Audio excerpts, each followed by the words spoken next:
C'est bon? Tu me dis, c'est bon? On y va. C'est bon, Michael? Ouais, c'est bon, maintenant il faut juste que je tourne ma caméra. Voilà, c'est bon. Alors on y va. Bonsoir à tous. Alors un cours sur la paracha de la semaine, la paracha de Tetzavé. Ce cours il est basé sur 3 Mahamarim du Shem Ishmoel, mais je me suis rendu compte que on ne pourra pas faire les 3 en moins d'1 heure, donc on va au moins en faire un. Et Blineder, dans les cours audio des jours prochains, on essaiera de faire un résumé des 2 autres Mahamarim. Alors, comme d'habitude, une petite introduction sur notre cours.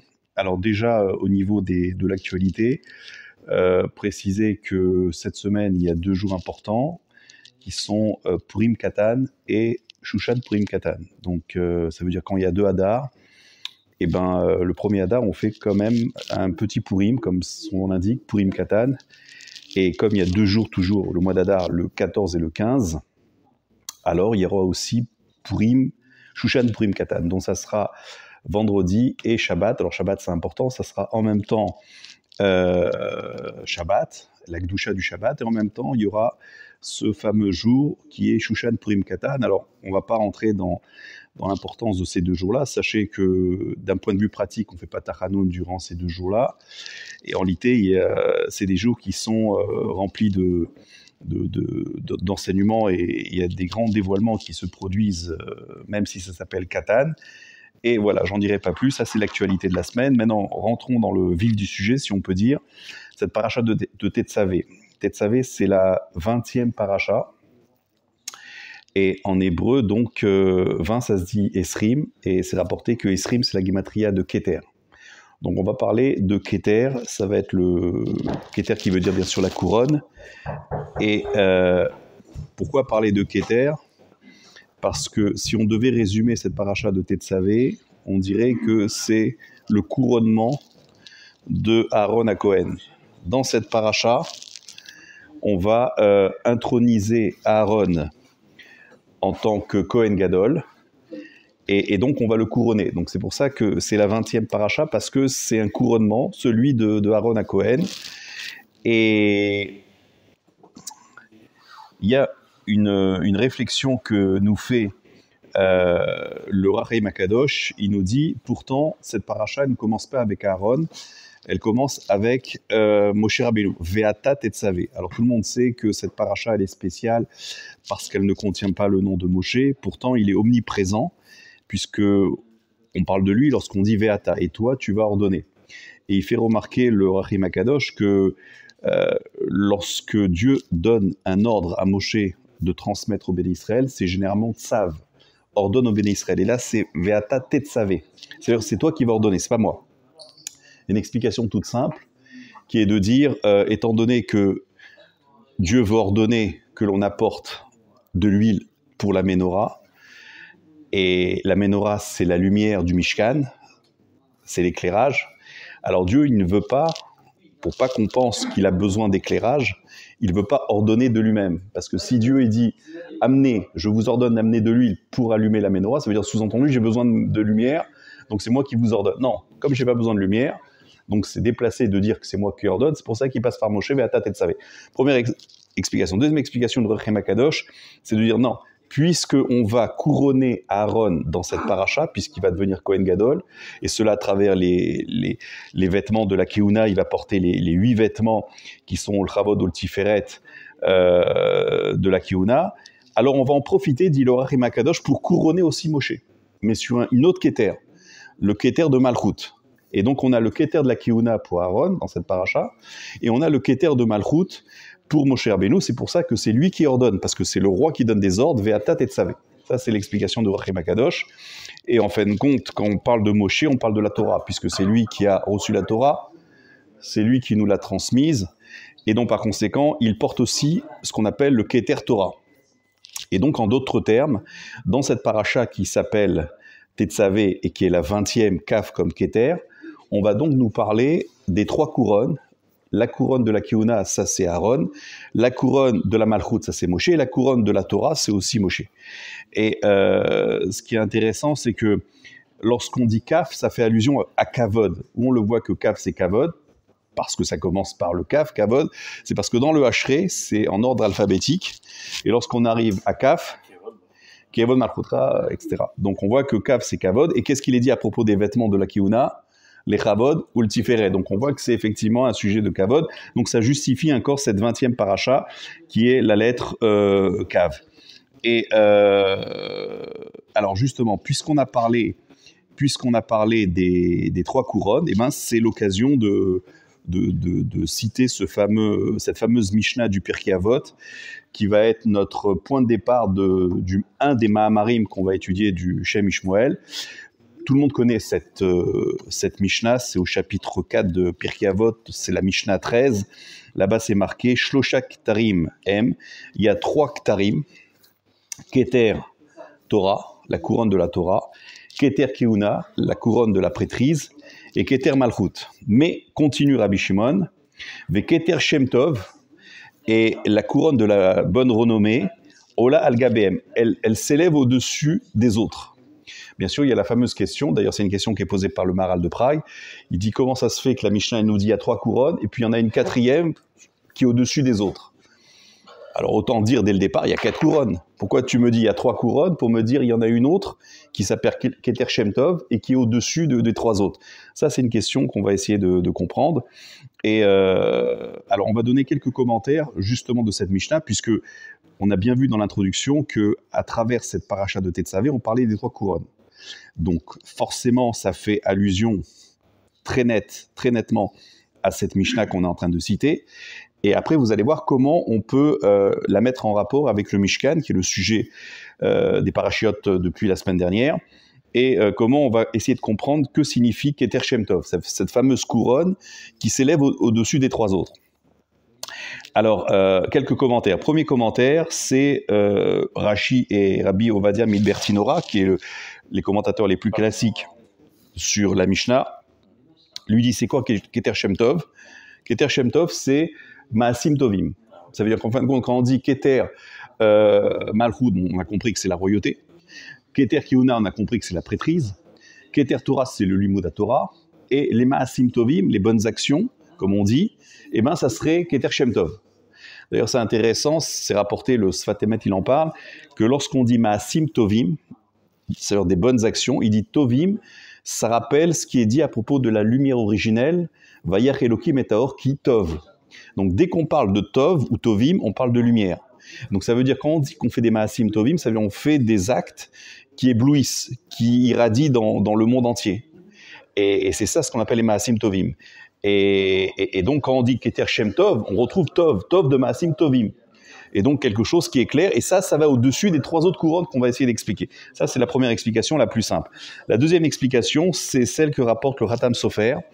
Il rapporte une autre Mishnah du Pirkei Avot, qui est bien connue, qui dit tout celui dont Roi Rabiriot Nocha Emino, tout celui dont les gens l'apprécient, si on est apprécié des autres, alors c'est une preuve qu'on est apprécié de Dieu. Alors c'est très simple. Si vous voulez avoir une preuve si vous êtes apprécié de Dieu, eh ben, regardez autour de vous. Si on vous apprécie, c'est une preuve qu'on est apprécié de Dieu. La Mishnah, elle continue. Si on n'est pas apprécié des hommes, ça veut dire, voilà, les gens, ils essayent de nous éviter. Ça, c'est une preuve que aussi on n'est pas apprécié en haut. Bref, ça, c'était la Mishnah. Et il dit, le Pirkei Avot, le Khatam Sofer, il dit que finalement, cette Mishnah-là, elle permet de comprendre ce que ça signifie Keter Shem Tov. Pourquoi? Parce que c'est la bonne renommée. Donc, ça veut dire qu'il est apprécié. Et donc, ça veut dire que si une personne, elle a une bonne renommée, parce que voilà, c'est une personne qu'on cherche sa compagnie, qu'il est agréable et tout le monde l'apprécie, d'après cette Mishnah qu'on vient de citer, la deuxième, eh ben, ça veut dire qu'il est apprécié de Dieu. Et ça, c'est ce qui fait qu'il est au-dessus, cette couronne-là, au-dessus des autres. Pourquoi? Parce que celui qui a le Keter Torah, c'est exceptionnel, hein. C'est pas Stam, on a étudié la Torah, ça veut dire qu'il s'est tellement imprégné de Torah qu'il a on peut dire, il porte la couronne de la Torah.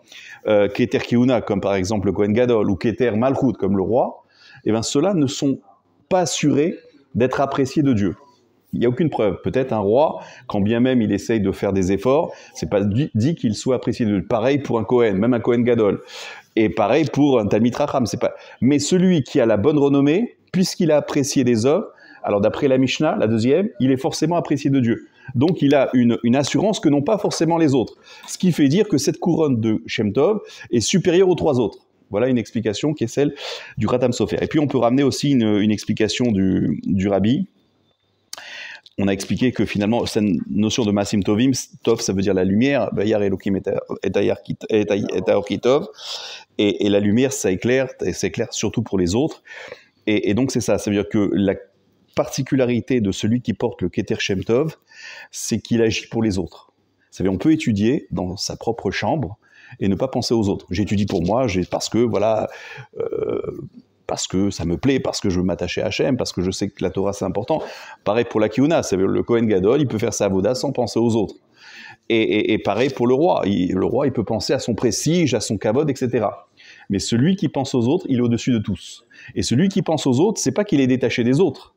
C'est que dans les 3 couronnes précédentes, il arrive à penser aux autres. C'est-à-dire que lorsqu'il étudie la Torah, il pense que quelque part, il faut qu'il le partage. Il faut qu'il enseigne ce qu'il vient d'apprendre. Ça, c'est Keter Shem Tov dans la Torah. Il y a le Keter Shem Tov dans la Kehuna.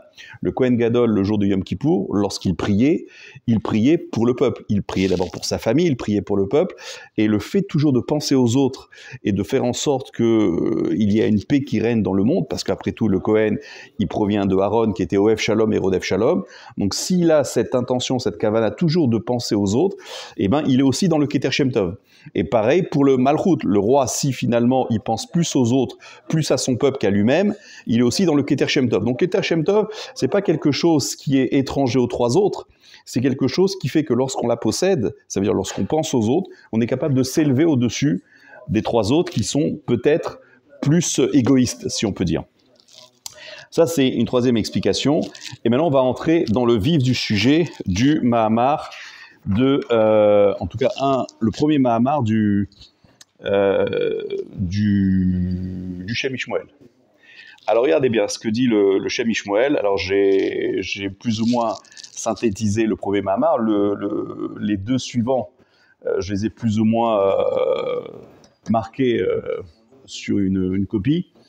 Et si on a le temps, je vous dirai un petit peu j'ajouterai sur les 2 autres Mahamar, mais déjà si on arrive à faire ce premier-là, c'est très bien, et il est déjà magnifique, et peut-être ça devrait suffire pour aujourd'hui, mais je pense que comme les autres sont aussi magnifiques, il est fort probable, si j'ai l'occasion de les faire plus tard. Bref, alors que dit dans ce premier Mahamar le Shem Ishmoel? Il rapporte qu'effectivement, il y a 3 couronnes, donc il rapporte ce qu'on vient de dire, hein, dans le Pirkei Avot, il y a 3 couronnes qu'on répète, Keter Torah, Keter Malchut et Keter Kehuna, dans le désordre bien sûr, et au-dessus de ces 3, il y a Keter Shem Tov, d'accord, avec quelques explications qu'on vient d'apporter. Il ramène la Gemara dans Yoma, page 72 à Moudbet, c'est aussi un Midrash, il nous dit que les 3 Ktarim, qui sont définis au départ, ça veut dire Keter Malchut, Keter Kehuna et Keter Torah, eh ben, représentent 3 kelim, 3 ustensiles du Mishkan. Et c'est comme ça qu'on va rentrer dans notre sujet des parachiotes actuels, qui est le Mishkan. Alors il dit comment? Il dit Keter Malchut, c'est la table, la fameuse table qu'il y avait dans le Echal, dans le Kodesh plus exactement. Eh ben, c'est Keter Malchut. Pourquoi? Parce que la table des rois, c'était quelque chose d'exceptionnel. Et un roi, il est caractérisé par le fait qu'il a une grande table, qu'il fait des festins, comme on a vu, on va voir bientôt à Purim avec Achashverosh, etc. Donc on voit que dès qu'on parle de Malchut, c'est lié, c'est associé avec cette notion de Shulchan. Donc lorsqu'on dit Keter Malchut, c'est associé au niveau du Mishkan au Shulchan. Lorsqu'on dit Keter Kehuna, c'est associé au Mizbeah. Pourquoi? Parce que le Mizbeah, c'est l'endroit où on faisait les korbanot, c'est vraiment l'avoda principale des Kohanim. Il y avait le kior à côté, il se lavait les mains, à partir de là, il commençait l'avoda, il devait apporter chaque partie de la bête, il y avait un tirage au sort, il montait sur la comment on appelle ça, sur la pente pour apporter les sacrifices. On voit que le Mizbeah, c'est vraiment le travail des Kohanim. Donc quand on dit Keter Kehuna, forcément c'est lié avec le Mizbeah, qui est un Keli essentiel du Mishkan. Et Keter Torah, alors ça c'est facile, vous pouvez répondre. Quel est l'ustensile dans le Mishkan qui représente Keter Torah? Là où il y avait la Torah, les Luchot, je vous ai trop dit là, c'est le Aaron à Kodesh. Le Aaron, qui était dans le Kodesh à Kodashim, lui représente donc Keter Torah. Donc on récapitule. Keter Malchut, c'est le Shulchan, la table. Keter Kehuna, c'est le Mizbeach. Et Keter Torah, c'est le Aaron. Sauf que d'après le Pirkei Avot, il y a une quatrième couronne, qui est Keter Shem Tov, qui est au-dessus des trois autres d'ailleurs. Et va nous dire le Shem Ishmoel que c'est pas mentionné effectivement dans la Gemara, c'est même pas mentionné dans le Midrash qui dit plus ou moins ce que dit la Gemara, c'est mentionné dans un autre Midrash. Et là-bas, dans cet autre Midrash, on nous dit que Keter Shem Tov, ça correspond à la Menorah. C'est normal, c'est dans le titre du cours. Non, je ne savais pas. Ah, tu savais pas. C'est ce qu'on appelle Rour HaKodesh, c'est très beau. Alors, et donc, finalement, voilà. Donc, on a bien 4 ustensiles du Mishkan, le Shulchan, le Mizbeach et le Haron, qui correspondent respectivement à Keter Malchut, Keter Kiuna et Keter Torah. Et la quatrième qui est au-dessus des trois autres, c'est Keter Shem Tov, c'est la Menorah. Et on va essayer de comprendre en quoi la Menorah, elle correspond à ce Keter qui est exceptionnel, qui est au-dessus des autres, qui est la bonne renommée. Alors on peut déjà, plus ou moins, avec ce qu'on a dit, donner une petite indication. À savoir, quand on a dit Keter Shem Tov, Tov, Maasim Tovim, c'est la lumière, Vayach Elokim et Or, Kitov, et la lumière, bien sûr, c'est la Menorah. Donc déjà, c'est une petite indication. Mais vous allez voir, c'est beaucoup plus que ça, ce que l'on va dire. Alors, il faut savoir une chose, c'est que lorsque la Gemara ou le Midrash fait la relation entre les trois Ktarim et les trois ustensiles, alors le Midrash comme la Gemara fait remarquer que pour chacun des trois, il y a ce qu'on appelle un zer. À chaque fois, c'est marqué zer zahav. Pour le Shulchan, c'est marqué zer zahav saviv. Pareil pour le Haron, pareil pour le Mizbeach. C'est quoi un zer? Un zer, c'est une corniche. Ça veut dire, imaginez-vous le Haron, qui était un parallépipède, hein, et ben tout autour, il y avait ce qu'on appelle un zer. Zer, c'est une sorte de, on pourrait dire couronne en réalité. C'est pour ça que d'ailleurs le Midrash, comme la Gemara, dit pourquoi on parle de Keter pour ces ustensiles, parce que quelque part, il y a une corniche qui rappelle la couronne. Donc c'est dit pour le Shulchan, c'est dit pour le Mizbeach, qui avait aussi une corniche, et c'est dit pour le Haron. Et donc c'est pour ça qu'il y a cette notion de Keter.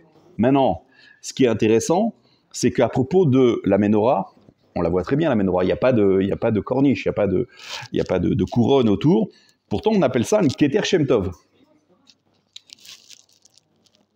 Mais ça nous permet déjà de comprendre une chose, c'est que pourquoi on n'a pas compté 4 couronnes au départ, pourquoi on a compté 3 et après on a dit il y en a une quatrième qui est au-dessus, parce que la quatrième n'est pas véritablement une couronne dans le sens qu'il n'y a pas de corniche, il n'y a pas de zer, donc il n'y a pas cette notion de couronne qui est clairement identifiée dans les 3 autres. Ça, c'est une première chose.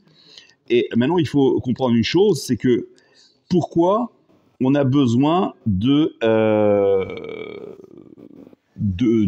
corniche, de couronne, à propos de ces 3 sujets que sont Malchut, que sont Keuna et que sont Torah. Parce qu'une corniche, comme une couronne, ça sert aussi à délimiter. Ça, c'est une première chose. Deuxième chose, c'est lorsqu'on parle de couronne, Keter ou Zer, eh ben, quelque part, ça veut dire qu'on va maîtriser la chose. On va être maître, on va régner sur la chose. Comme un roi qui règne, alors celui qui porte une Keter, il va régner sur la chose. Et effectivement, pourquoi on a besoin pour les 3 couronnes en question de cette notion de Zer, de cette notion de Keter?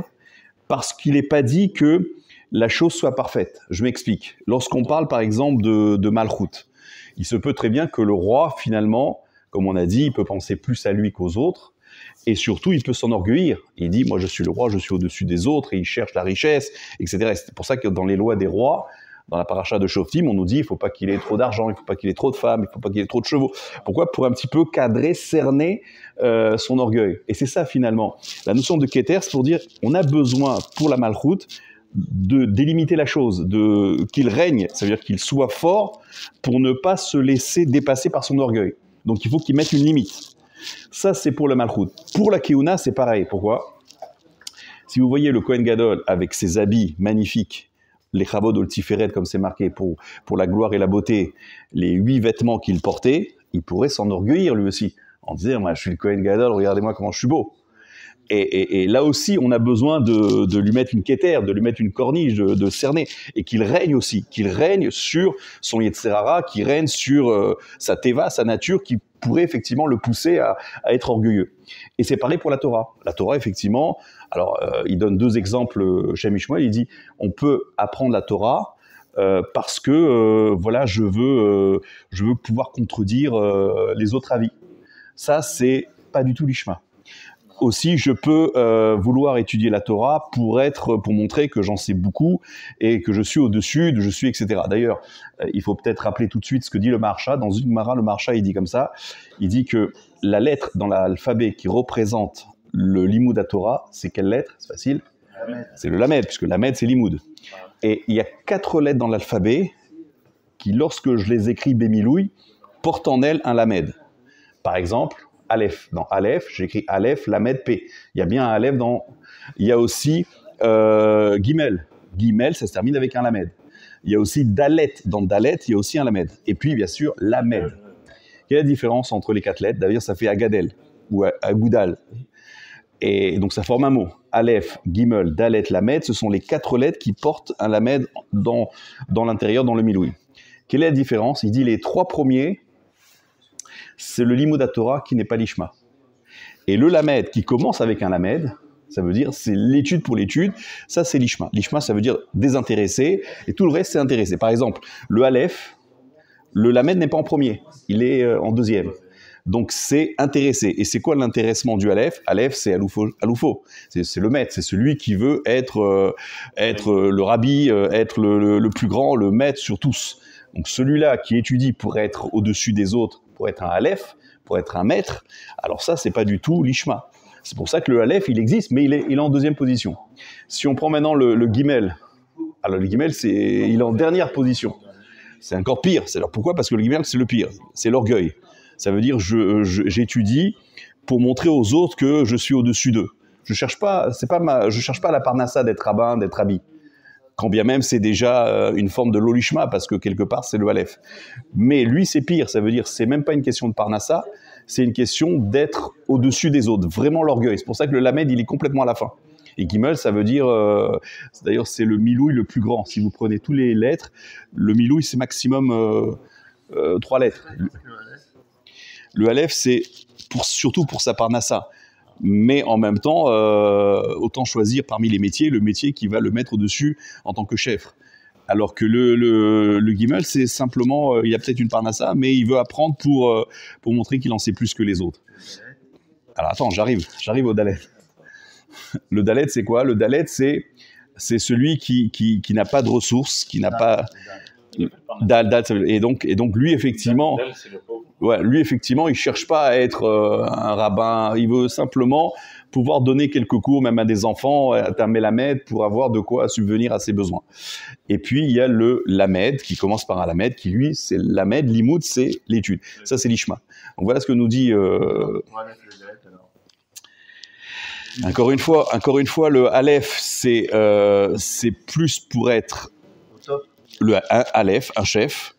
Et donc ça va être toute sa metsiout, donc ça veut dire qu'il va rien faire d'autre que ça, alors que il aurait pu faire autre chose, mais il a choisi quelque chose qui lui permet d'être un Aleph, alors que le Dalet, il ne sait faire que ça. Et donc par conséquent, il est prêt à enseigner à peu de personnes.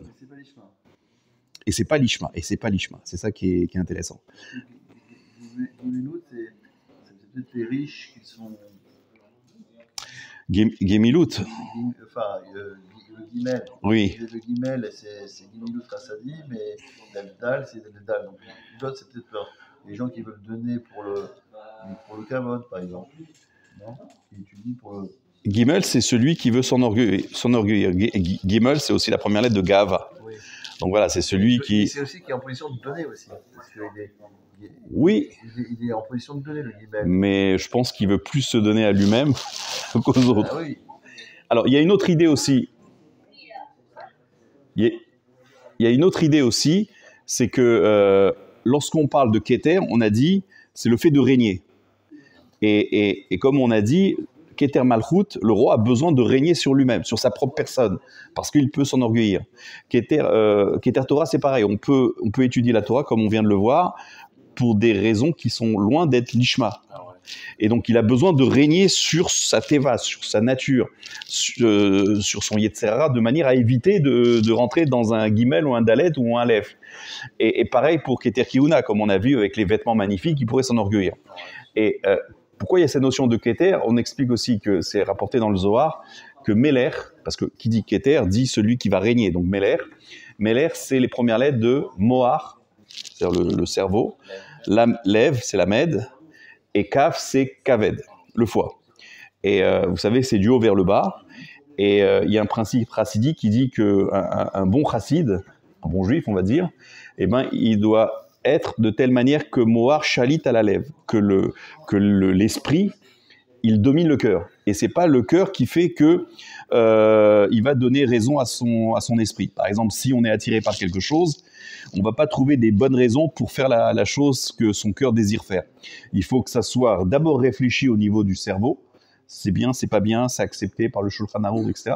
Et après, le cœur, il a son mot à dire. C'est d'abord dans cet ordre-là, Meler. D'abord, c'est Mohar, c'est lui qui décide, le juge. Après, on peut avoir un sentiment de crainte ou d'amour, etc. Et après, Kaved, c'est effectivement l'action, parce que Kaved, c'est, comme son nom l'indique, ça veut dire quelque chose de lourd.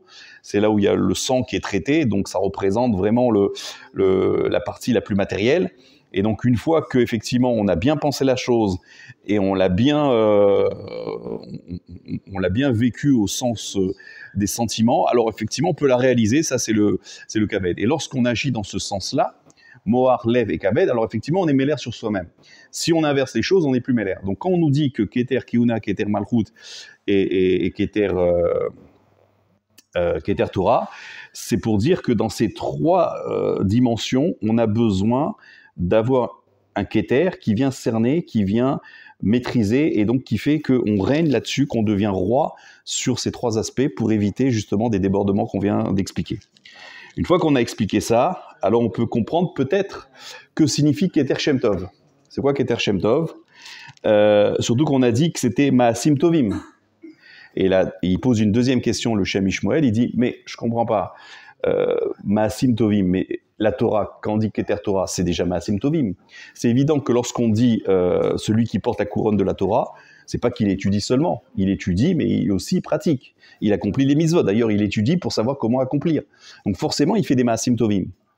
Et par exemple, après, à propos de Keter Malchut, par exemple, il dit Keter Malchut, c'est pas une couronne, ça veut dire un roi, bon, c'est une fonction. Si maintenant le roi, il respecte les mitzvot du roi, les mitzvot de la Torah, il étudie la Torah comme c'est marqué, il doit avoir un Sefer Torah qui est tout le temps avec lui, il doit le lire, etc.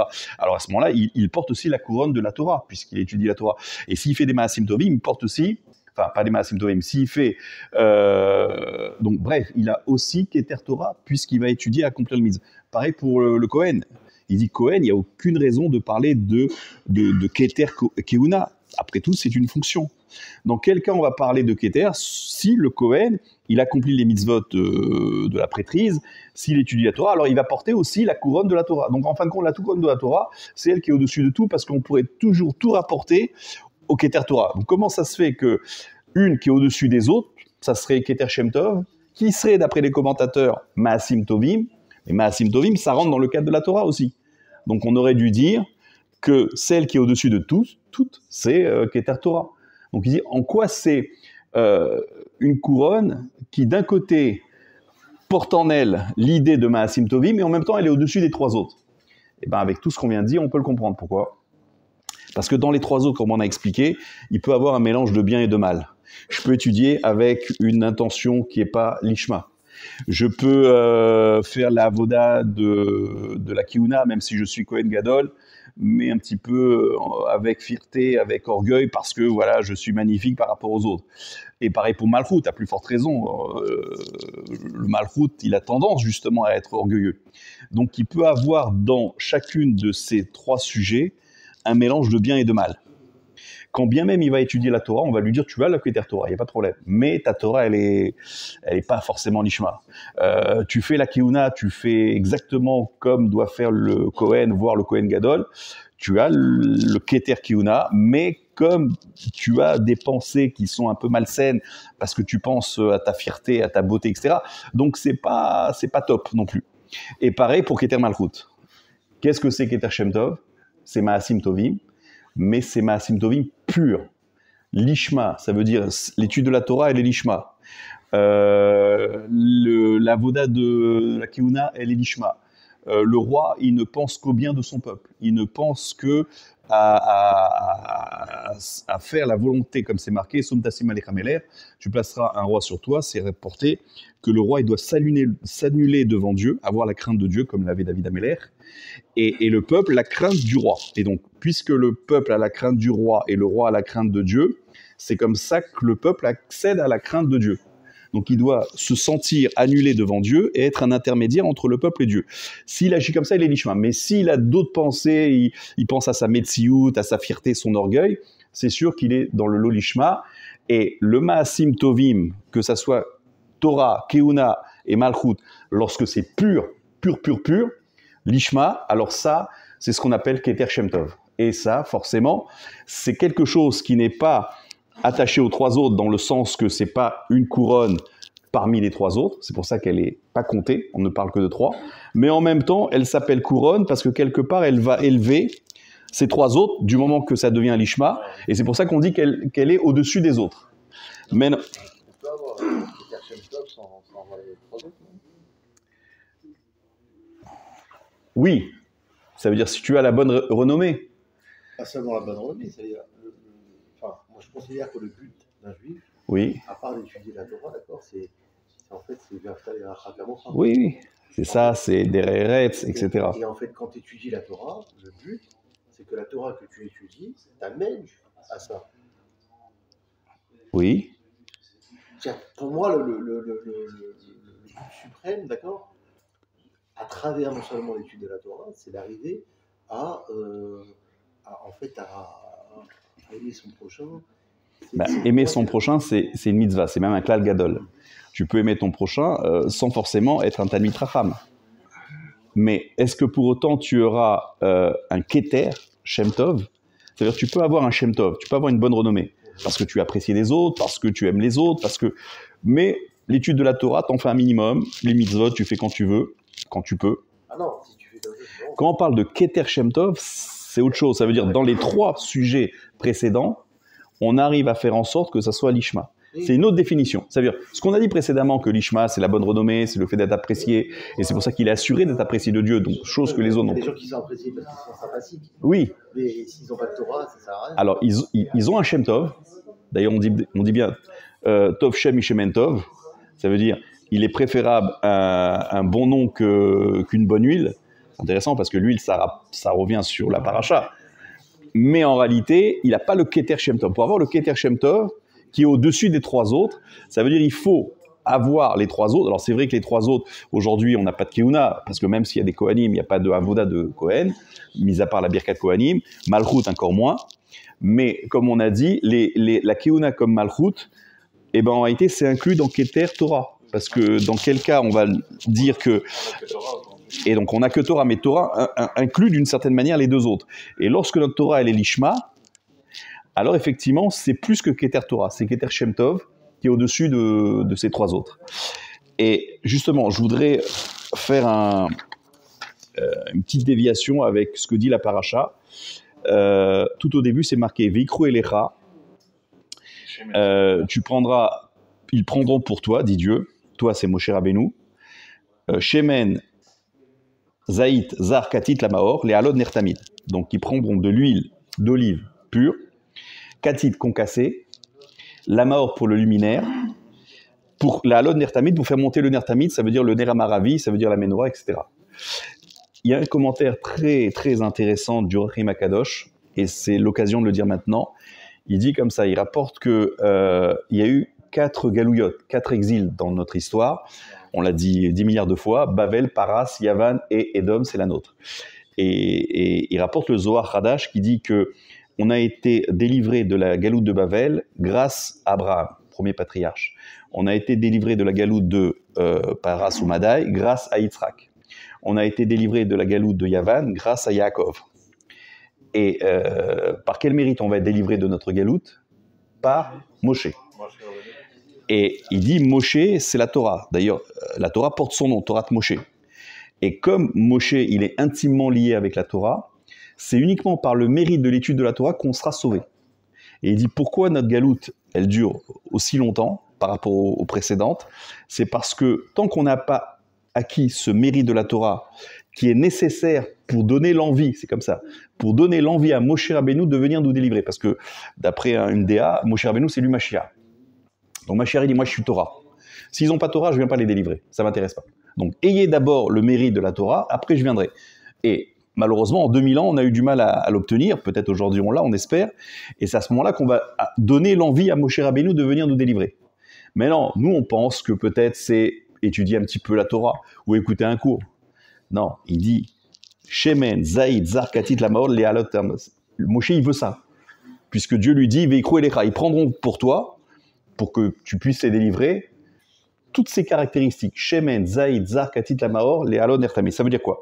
Shemen, il dit c'est la Chorma, c'est la Torah. D'accord? Il faut qu'effectivement on ait ce mérite de l'étude de la Torah. Et donc Shemen, Zaïd, c'est la Torah. Zar, pur. Ça veut dire pas une Torah, comme on a dit, l'Olishma. Il faut que ça soit une Torah pure.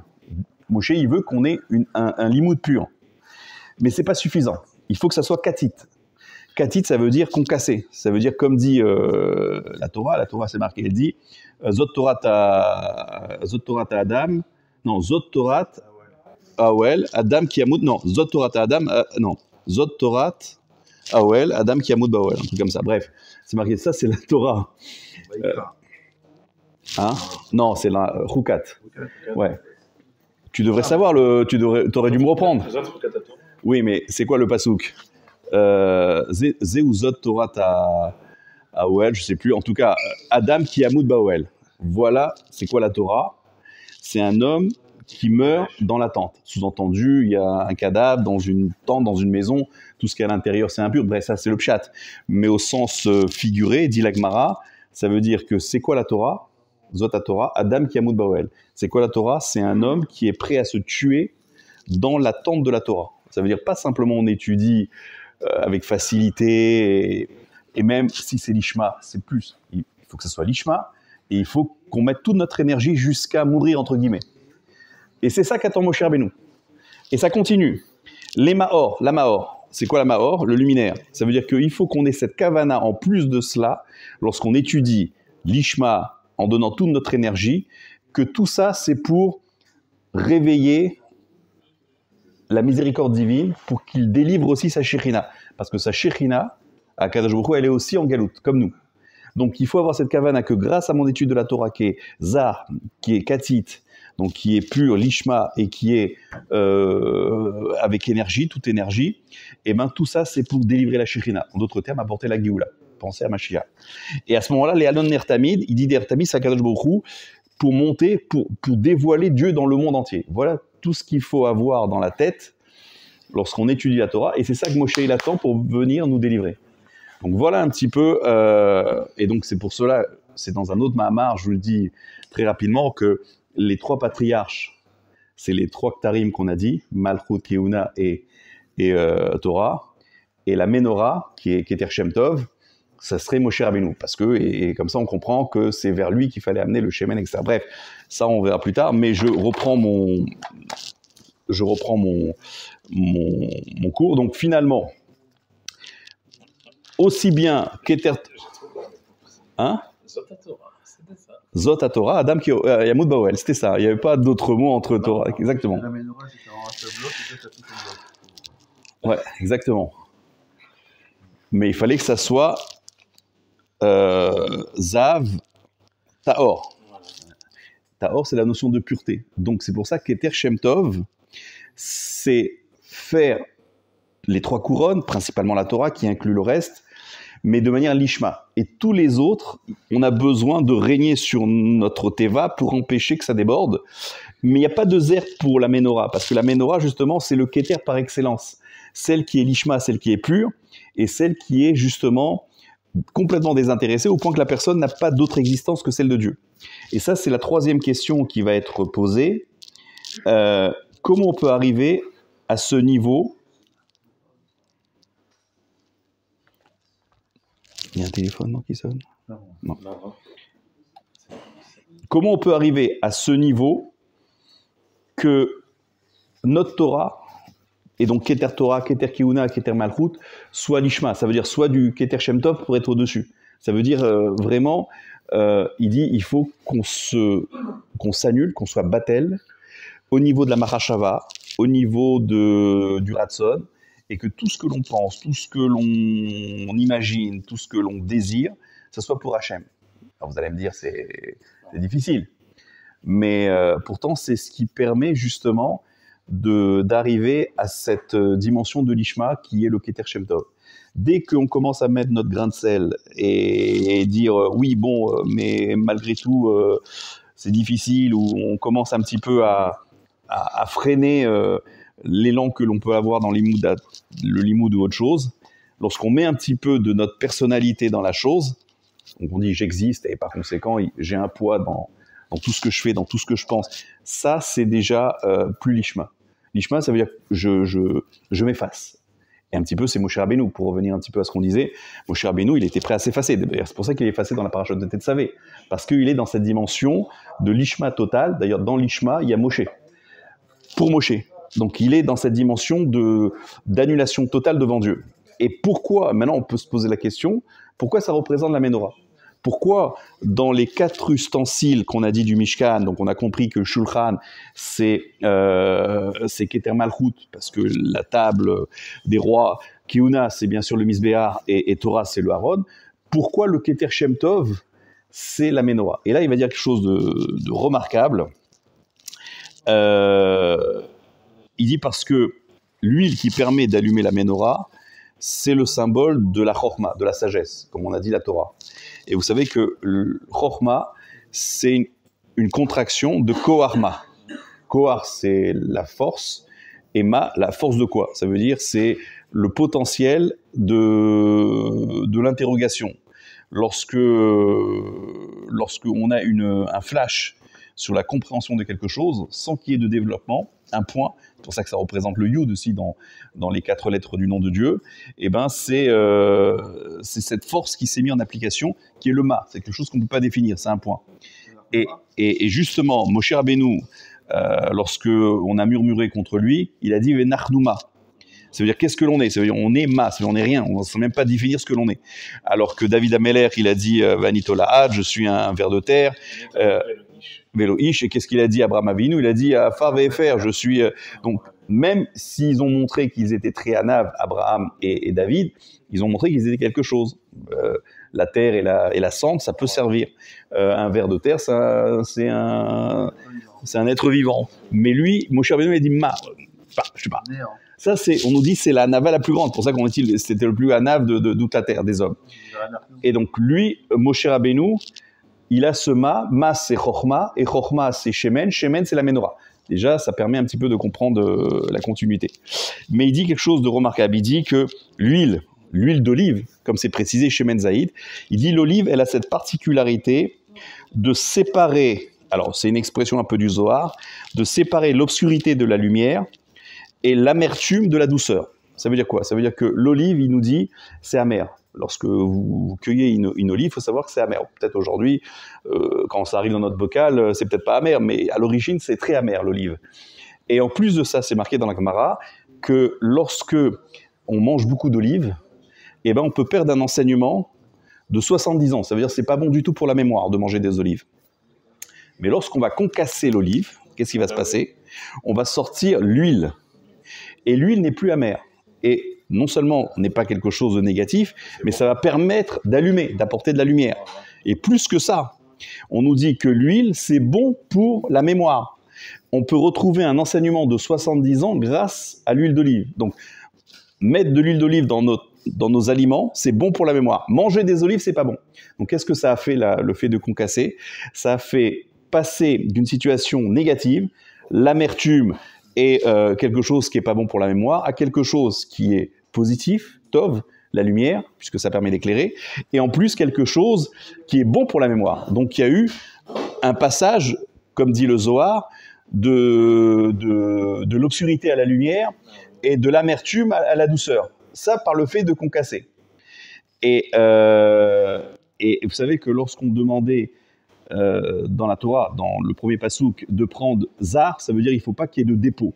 Ça veut dire il faut que ça soit quelque chose qui soit pur au maximum, zar. C'est un petit peu la notion de l'ishma. Parce que dès qu'on fait des choses qui ne sont pas l'ishma, il y a du dépôt. Ça veut dire, oui, j'étudie la Torah, mais il y a des dépôts, des choses qui sont un petit peu déchets.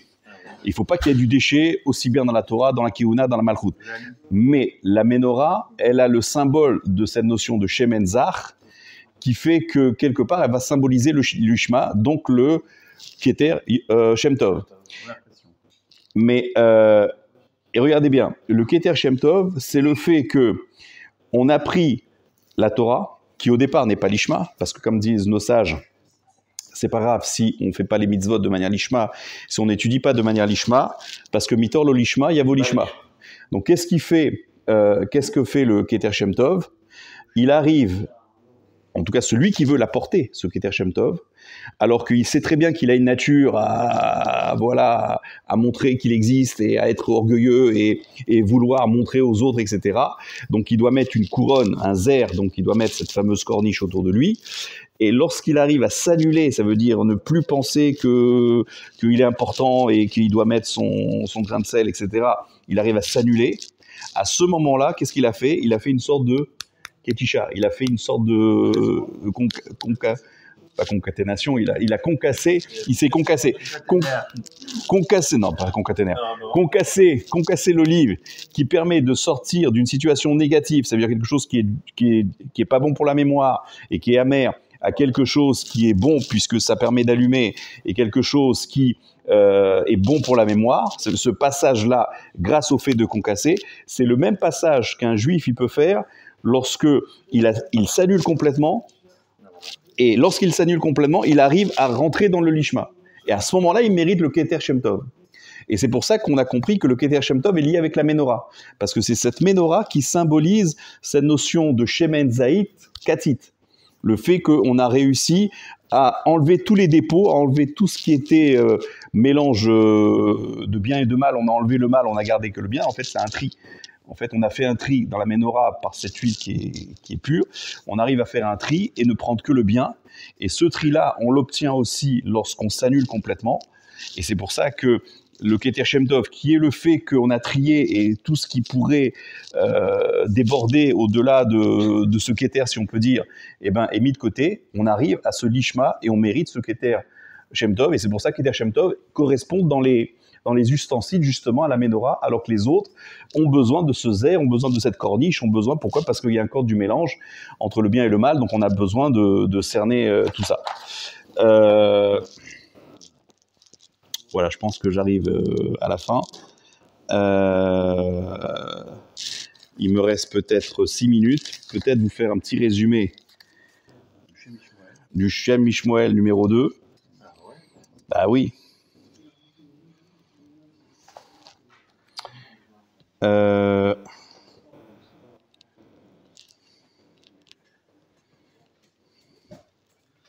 Alors il dit comme ça, il dit que souvent le Shem Mishmoel, il dit que l'homme est constitué de 3 dimensions. Il y a le Sechel, le Nefesh et le Gouf. Le Sechel c'est l'esprit, le Nefesh c'est l'âme et le Gouf c'est le corps. Il dit que les 3 Ktarim en question, ça représente les 3 parties de l'homme, si on peut dire. Keter Torah, bien sûr, c'est le Sechel, parce qu'on étudie avec la Torah. Le Nefesh, c'est lui qui domine le corps, parce que c'est grâce au Nefesh qu'on bouge, qu'on peut faire des... Donc il est le Meler, donc c'est Keter Malchut. Et le Gouf, c'est Keter Keuna. Pourquoi? C'est intéressant, comment il démontre que le Gouf, c'est Keter Keuna.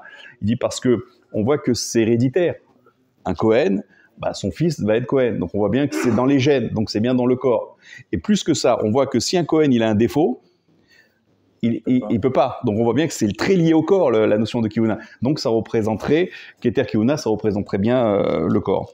Alors, à quoi va correspondre donc Keter Shem Tov, à votre avis? Comment ça, la Neshama? Alors, effectivement, ça va correspondre à la Neshama, mais avant, il fait un autre parallèle avec les Avot. Il dit que Abraham c'est Keter Keuna parce qu'il a été appelé Kohen Sedek. Yitzhak qui représente Keter Malchut. Pourquoi? Parce qu'il a été très très riche. parce qu'il a semé, il a eu au centuple, et en plus de ça, il est tellement été riche à Grar là-bas qu'on l'a envoyé en disant tu peux pas rester avec nous, t'es trop riche. Et la richesse, bien sûr, c'est lié avec la malchoute. La prophétie là, de Guillaume, de peuple, enfin, qui dominateur, quoi. Il y avait l'histoire de Malchut, quoi. Yoduframim et tout. Enfin, il y a des brachot de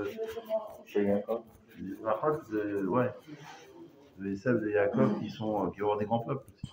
Oui, mais donc lui, il porte la richesse, donc il est lié avec Keter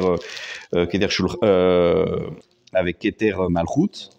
Et Yaakov, bien sûr, c'est Keter Torah, parce que Ishtab Yoshev Ohalim, il était dans les temps de l'étude de la Torah, parce que Titan Emet le Yaakov, le Emet a été donné à Yaakov, la Torah, elle s'appelle Emet, etc., etc. Et quel est celui qui va représenter Keter Shem Tov? Et là il parle de Keter Shem Tov, c'est Moshe Rabbeinu. Et il explique combien Moshe Rabbeinu était au-dessus d'Abraham, Yitzhak, Yaakov. On pourrait passer un petit temps là-dessus, mais voilà, rapidement, Moshe il était au-dessus, donc un petit peu comme le Keter Shem Tov qui est au-dessus.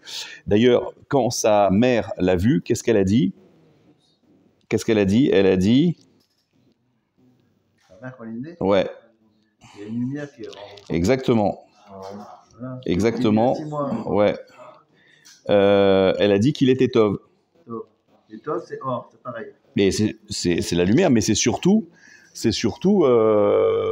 Keter Shem Tov. Voilà. Donc elle a dit qu'il était Tov, et il explique le Shem Mishmuel, ça veut dire qu'il était Tov, Moshe Rabbeinu, ça veut dire qu'il était parfait. Il n'avait pas de défaut, il n'avait pas de déchets, il n'avait pas du lolishma. C'est pour ça que c'est lui qui va représenter plus qu'un autre. C'est en ce sens qu'il était parfait, donc il était circoncis, donc il porte plus qu'un autre le Keter Shem Tov.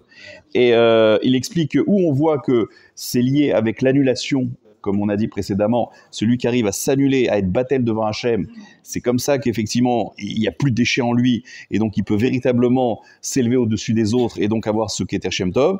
Ben, c'est parce que Moshe Rabbeinu, il a été prêt à donner sa vie. Lorsque Dieu lui a dit je vais détruire ce peuple et je vais faire de toi un grand peuple, il a dit je préfère que Mechenina mi Sifrecha, efface-moi de ton livre. Sifrecha, c'est Sefer Kaf. Ça veut dire le 20e Sefer. Kaf c'est 20. Ça veut dire dans la 20e paracha, Tetzavé, il a été effacé. C'est la seule paracha où Moshe n'apparaît plus. Et donc on voit effectivement que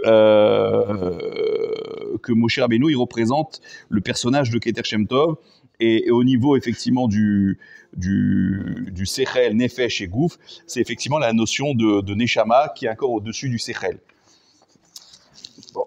Et comment, alors je peux conclure tant qu'on n'a pas fini, on avance. Hein. Non, parce que je voulais sortir ce que je viens de dire. Et donc c'est pour cela que la paracha, bien qu'elle nous parle de la menorah qui concerne Aaron, c'est vers Moshe qu'il fallait apporter l'huile. Parce que la menorah, d'après le Midrash qu'on a cité, c'est ça qui correspond dans les ustensiles à Keter Shem Tov. Et comme chez Keter Shem Tov, c'est Moshe, donc c'est vers lui qu'il fallait amener justement le Shemen Zaitzar, qui représente ce niveau de l'Ishma, vers Moshe Rabbeinu. Et il dit après, ça représente les 3 fêtes. 3 fêtes, Pessah, Shavuot et Sukkot, qui d'ailleurs représentent les 3 Avot, ça représente les 3 Ktarim. Et il explique de quelle manière. Et quel est le Keter Shem Tov, à votre avis? C'est Shabbat. C'est pour ça que c'est marqué que celui qui fait Shabbat, c'est comme s'il accomplissait toutes les fêtes. Et il ramène ça. Et celui qui transgresse les fêtes, c'est comme s'il transgresse Shabbat inversement. Et effectivement, on voit que Shabbat, c'est lié à Moshe Rabbeinu, parce que, comme c'est marqué, Ismar Moshe Bemanat Relko. C'est l'amida de Charlie du matin. Moshe se réjouit dans sa part, parce que voilà, il a récupéré les couronnes et il les donne à chacun des Juifs. Et donc on voit que Moshe est lié intimement à Shabbat, donc il est le Keter Shem Tov d'après ce qu'on a dit précédemment. Donc Shabbat est le Keter Shem Tov au niveau du temps. Les 3 fêtes, c'est les 3 Ktarim qu'on a dit, et Shabbat qui est au-dessus, et ben ça serait Keter Shem Tov. Et il lit ça avec les 3 Seudot. Et ben voilà, j'ai fait pratiquement le deuxième Mahamar. Et le 3e, c'est sur Mashiach. Il va expliquer qu'en réalité, il y a les 3 votes. On peut considérer que le 4e, c'est Moshe, ça c'est le 2e Mahamar. Et on peut dire aussi, tu as 3 votes, et le 4e, c'est David Amelech. Parce que dans la Merkava, il y a 4 pieds. Les 3 pieds, c'est les Havot, et le 4e pied, c'est David Amelech. Et il va expliquer que finalement, David et Moshe, c'est pas deux Mahamarim qui viennent se contredire, ça vient plutôt se compléter, parce que un, il représente Chaya, dans les Neshamot, il y a Nefesh, Ruach, Neshama, après il y a Chaya et Yechida. C'est expliqué dans la Kabbalah que Moshe c'est Chaya. Et Yechida c'est David, parce que David c'est Mashiach. D'après un Zohar, ça sera David, même une Gemara, ça sera David lui-même le Mashiach. David Malka Meshicha, comme on dit. Donc ça veut dire qu'en réalité, David c'est Yechida. Et donc quand on dit Moshe qui est au-dessus des trois zones, Nefesh, Ruach, Neshama, ça veut dire c'est Chaya, ou on peut dire Nefesh, Ruach, Neshama, et celui qui est encore au-dessus, c'est Yechida. Mais pour arriver à Yechida, il nous explique le Shem Ishmael, il faut passer par Moshe. C'est pour cela qu'on a dit à Moshe, Vikro Elecha, vers toi ils vont amener de l'huile. Pour avoir cette menorah qui symbolise Keter Shem Tov, alors effectivement, il faut passer par toi, parce que Keter Shem Tov c'est David. Et Keter Shem Tov, faites la Gematria, Shem Tov plutôt, c'est Gematria Mashiach. Donc c'est Gematria David. Je crois que je vais vous faire aussi le troisième Mahamar, ça continue. Et David, oui. lui c'est 14. Non, la Gematria de Shem Tov, avec le Kollel, parce qu'il y a deux mots, et ben c'est 358, c'est Gematria Mashiach. Et David, c'est le Mashiach, puisqu'on dit David Malka Meshicha. Donc on voit bien que le Keter Shem Tov, c'est David, mais pour accéder à David, qui est Yechida, il faut passer par Chaya. C'est pour ça qu'on on a dit qu'il faut apporter à Moshe, qui est Chaya, l'huile de la menorah qui symbolise Keter Shem Tov, pour accéder justement à cette fameuse Keter Shem Tov, qui est David, qui est le Mashiach. Et donc on voit quoi? On voit que le Mashiach, en fin de compte, on peut conclure en disant qu'il aura les trois couronnes, puisqu'il va s'élever au-dessus de ces trois, puisqu'il aura le Keter Shem Tov. En d'autres termes, ça sera la perfection dans le Keter Torah. Ça sera la perfection dans la Kehuna. Vous savez que Moshe Rabbeinu, il devait être Kohen Gadol. C'est parce qu'il a refusé que, quelque part, il n'a pas été Kohen Gadol. Donc, comme Moshe et Mashiach, c'est Chaya et Yechida, sont très proches, donc aussi, il a ce niveau de Kohen Gadol, puisqu'on dit que les Lévim vont devenir des Kohanim. Et Tu as pas dit que le premier grand c'est lui qui va le faire, comme ça, non? qui, Moshe? Le Mashiach, Non, j'ai pas dit ça. il veut faire quelque chose d'un Kohen. Bon, peut-être, Allumer la menorah. peut-être, oui. D'accord? Et Ouais. là, il faut être un Kohen. Et Donc, voilà. Et Keter Malchut, c'est évident que Meler HaMashiach, il a Keter Malchut, c'est évident. Mais il aura plus que ça. C'est celui qui va amener tout le Ham Israël à s'attacher à Dieu, comme l'a fait Moshe, comme l'a fait David. Et c'est en ce sens qu'il sera Keter Shem Tov, celui qui pense aux autres, celui qui est ébloui, comme la Menorah. Tout ça, Bimera, Biamenu. et pourquoi Vous avez les trois Mamarim, là.